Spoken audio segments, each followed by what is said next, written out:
ஒரு நாட்டை ஆளக்கூடிய இளவரசி கரத்திலே ஓட்டை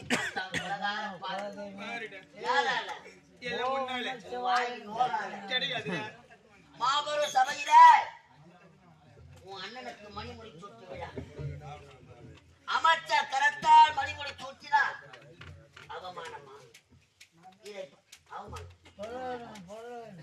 நீ கூப்பிட்ட இந்த தட்டு மடிக்கு ஒரே ஒரு வயிற்றுல சொல்லி சாவச்சு கூத்தே இல்ல கூத்து இல்ல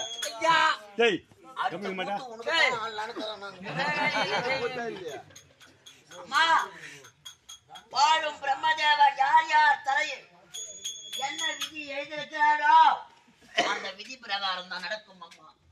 உன் வாழ்க்கையில் விதி விளையாடி விட்டதம்மா. வாழ வழி இல்லாத ஓடி வந்தான். அவன் திறமையை பார்த்து உன் தந்தை அவனுக்கு அமைச்சர் பதவி போட்டுக் கொடுத்தார். பதவி வரும் பொழுது படிப்பு வர வேண்டும் என்பார்கள். அந்த பாவிக்கு வராதும்மா.